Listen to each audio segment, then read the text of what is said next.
এখন আমরা এই প্রশ্নটা দেখব। এখানে প্রশ্ন বলা হচ্ছে একটি শ্রেণীতে প্রতি বেঞ্চে 4 জন করে ছাত্র বসলে 3খানা বেঞ্চ খালি থাকে, কিন্তু প্রতি বেঞ্চে 3 জন করে বসলে 6 জন দাঁড়িয়ে থাকে। শ্রেণীর বেঞ্চ সংখ্যা কত? আচ্ছা, এটা করার আগে আমরা নিজেরা যে জ্ঞানটা জানি সেটা অনুযায়ী দেখি কি করা যায়। আমি সাপোজ ধরে নিলাম আমার কাছে 10টা বেঞ্চ আছে। কয়টা বেঞ্চ আছে? 10টা। তাহলে 1 2 3 4 5 6 7 8 9 10, এটা হচ্ছে আমার 10টা বেঞ্চ। এখন 10টা বেঞ্চের ভিতর যদি বলা থাকে যে 3টা বেঞ্চ খালি থাকবে, 4 জন স্টুডেন্ট বসবে যেখানে 3টা বেঞ্চ খালি থাকবে, তাহলে এখানে যদি 3টা বেঞ্চ খালি থাকে তাহলে এইটা বাদ, এইটা বাদ, এইটা বাদ, তাহলে এই 3টা বেঞ্চকে কি আমি ফেলে দিলাম। তাহলে আমার কাছে বেঞ্চ থাকলো কয়টা? 1টা 2টা 3টা 4টা 5টা 6টা 7টা। তাহলে আমাদের কাছে মোট বেঞ্চ আছে কিন্তু 7টা। আগে ছিল 10টা, কিন্তু বলছে যে 4 জন করে ছাত্র বসবে যেখানে মোট বেঞ্চের থেকে 3টা বেঞ্চ থাকবে না। তাহলে 4 জন করে যদি ছাত্র বসে, তাহলে এই 7টা বেঞ্চে 4 জন ছাত্র কতভাবে বসতে পারবে? 4 into 7, তার মানে কত? 28 ভাবে 28 জন মানে বসতে পারবে। তাহলে এখন আমাদের কাছে যদি এখানে আমার কাছে কি চাওয়া ছিল যে বেঞ্চ সংখ্যা কত, তাহলে আমি ধরে নিলাম আমাদের কাছে মোট বেঞ্চ আছে কয়টি? এক্সটি। আমাদের কাছে মোট বেঞ্চ আছে কয়টি? এক্সটি। যেখানে প্রতিটি বেঞ্চে 4 জন করে বসে ছাত্র বসে 3খানা বেঞ্চ খালি থাকে। কয়খানা মানে এক্সটি বেঞ্চের ভিতর কয়খানা বেঞ্চ খালি থাকবে? 3খানা বেঞ্চ। তাহলে ওই 3খানা বেঞ্চকে কি বাদ দিতে হবে? ওই 3খানা বেঞ্চকে কি বাদ দিতে হবে?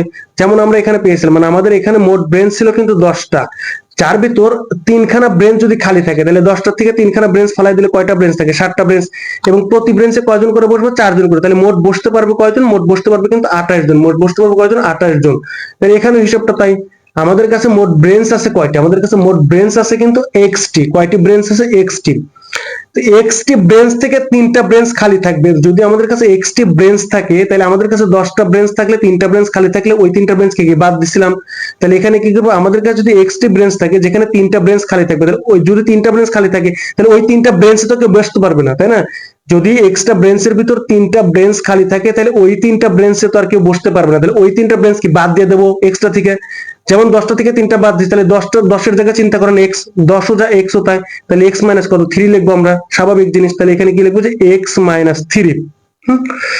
এবং প্রতি বেঞ্চে কয়জন করে বসে? 4 জন। এই যে যখন 10টা ছিল তখন 10টা থেকে 3 জন বাদ দিলে পাচ্ছিলাম কত? 7 জন। প্রতি বেঞ্চে 4 জন করে বসলে মোট বসতে পারে কয়জন? 28 জন। তাহলে এখানেও তাহলে কি হবে?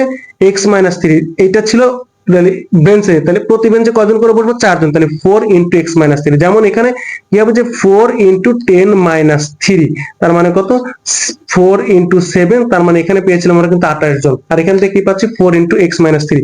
তাহলে এইটা কি সংখ্যা? এটা কিন্তু আমাদের ছাত্র সংখ্যা। এটা কিসের সংখ্যা? এটা কিন্তু আমাদের প্রথম অবস্থায় ছাত্র সংখ্যা। পরে কি বলছে? কিন্তু প্রতি বেঞ্চে 3 জন করে বসলে প্রতি বেঞ্চে কয়জন করে বসবে? 3 জন করে। তাহলে বেঞ্চ সংখ্যা কত? এক্সটি। তাহলে প্রতি বেঞ্চে কয়জন করে বসবে? 3 জন করে। তাহলে 3x বসলে 6 জনকে কি করতে? দাঁড়িয়ে থাকতে হয়। তাহলে কয়জন দাঁড়িয়ে থাকে? 6 জন। তার মানে +6। তার মানে হচ্ছে 6 জন যখন দাঁড়িয়ে থাকে 3 জন যখন বসে, তার মানে এই 6 জন পরে আবার এখানে বসতে পারবে। এই 6 জন দাঁড়িয়ে আছে কিন্তু পরে আবার বসতে পারবে, এজন্য 3x + 6। এটা হচ্ছে আমাদের ছাত্র সংখ্যা। তার মানে এইটাও ছাত্র সংখ্যা, এইটাও ছাত্র সংখ্যা। তাহলে আমরা কি করবো? যে ছাত্র সংখ্যা সমান ছাত্র সংখ্যা। তার মানে এটা লিখতে পারি যে 4 into x minus 3 সমান সমান কত? 3x + 6।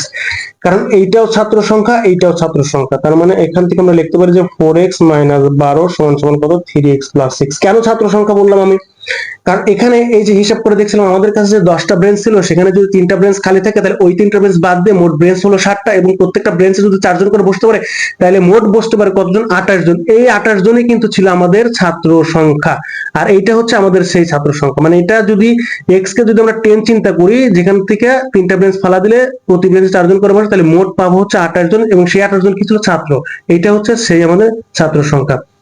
তো এখন আমরা যেটা করব, ছাত্র সংখ্যা সমান এটাও ছাত্র সংখ্যা, এটা তাহলে ছাত্র সংখ্যা, তাহলে দুইটাকে ইকুয়াল করব। ছাত্র সংখ্যা সমান ছাত্র সংখ্যা। তাহলে এখান থেকে কত আসে দেখি? 4x - 3x সমান সমান কত? 6 + 12। তাহলে এখান থেকে x সমান সমান 12, আর এটা কত আসবে? 18। তাহলে বেঞ্চ সংখ্যা কিন্তু 18, কারণ আমরা কিন্তু এক্সটা ধরে নিয়েছিলাম বেঞ্চ। এক্সটা কি ধরে নিয়েছিলাম? বেঞ্চ সংখ্যা কিন্তু।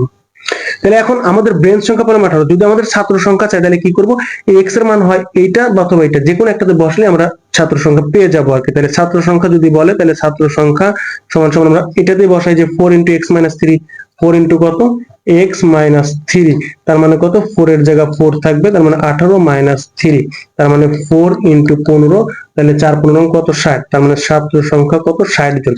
তার মানে আমাদের ব্রেঞ্চ সংখ্যা যদি বলে তাহলে ব্রেঞ্চ সংখ্যা হচ্ছে 18 জন, আর যদি ছাত্র সংখ্যা বলে তাহলে ছাত্র সংখ্যা কত, তাহলে ছাত্র সংখ্যা হবে হচ্ছে 60 জন। এখন আমাদের যেটাই বলুক সেটা আমরা বের করে নিতে পারবো আর কি।